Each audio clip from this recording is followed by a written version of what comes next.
Lain punten Mang Adang, ari Mang Adang teh leres tos ngawakapkeun tempat kangge masjid gitu. Ya, Sabaraha kali ngawakapkeun? Tanah teh tanah Wahasim.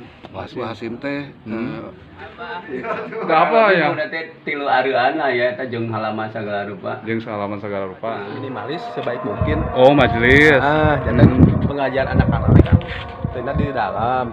Cuman sok bentok suara.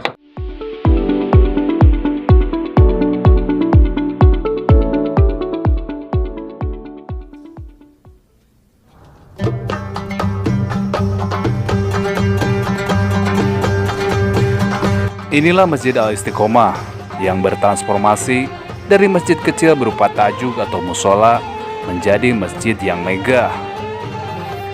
Masjid ini di masa lampau lebih populer dengan sebutan Masjid Waduro, masih berbentuk masjid kecil yang sering disebut tajuk atau langar atau musola. Masjid kecil ini dibangun di tanah milik Waduro.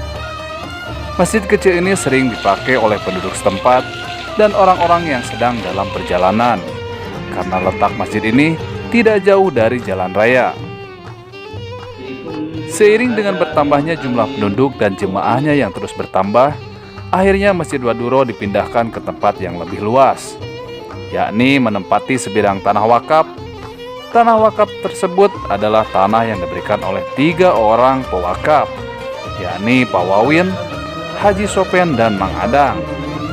menurut cerita kolot berbapak badantotnya pernah wangkong di masjid ieu teh berdiri teh tahun 1930 genap. Masjid Maduro teh. Maduro teh Di mana itu teh? tadi juru didinya tanah teh tanah Wahasim. Wahasim teh mitohana Mang Adang mengingatnya. Oh, mito Mang Adang. Tapi dibayar sebagian ku Mang Duro gitu nya di duaneun mun wakaf teh gitu bangunan masjid teh tanah nama kira-kira 7 kali 5 kali 7 panjang 5 nu dibangun masjid mah 4 kali 5 gitu tah pan kadieuna pulah batu meureunnya sampai kaki pulah. Bentuknya bilik apa kumaha Bang? Panggilanna ku bilik, ya ku bilik gitu. Disebut Masjid Maduro nya, Ya, Waduro. Ari ngaranna tiba lagi Al-Istiqomah kan leungit Al-Istiqomah teh dah sabab terkenalna Masjid Maduro nu ngabangun Mang Duro kita nu inisiatif hari tadi nu ngabangun masjid teh nyata Mang Duro, Wasim, Haji Jarkoni meureunannya kolot-kolot eta we termasuk kolot sorangan. Iya teh tempatnya anu diwakafkeun ti Mang Adang teh sanes teh. Mohon Seberapa meter itu ukuran? ya paling setengah haru ya, setengah haruan. Setengah hari ya. Bade difungsikan kangge naon ya? Nantinya difungsikan buat majelis minimalis buat pengajian anak-anak. Tempatnya tempat wudhu ya? Ini tempat wudhu wanita. Diuangkeun jadi sabaraha aja dibeli ya? Mami sampai meter sabaraha? Are 75 jutaan ya? Sehari ya sekitar 75 juta. Sekitar 75 Masa. juta.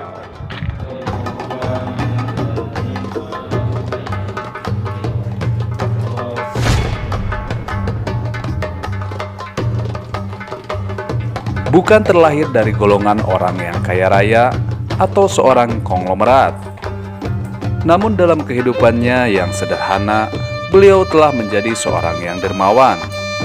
Dialah sosok Mang Adang yang telah ikhlas mewakafkan sebagian tempat untuk kepentingan umum, yaitu berupa sebidang tanah yang dihibahkan untuk dibangun masjid. Dari Mang Adang teh leres tos ngawakafkeun tempat kangge masjid gitu. ya, Sabaraha kali ngawakafkeun? 2 kali. Karena 2 kali jeung itu. Yung anu dilebat. Kemarin Sabaraha meter tak keluar anu diwakafkeun? biasa iya 50 meter.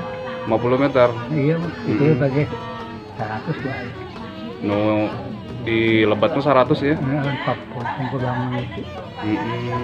Adang make ngawakafkeun tempat gitu kangge masjid teu diical kangge jalan-jalan ke Swiss atau ke Amerika gitu?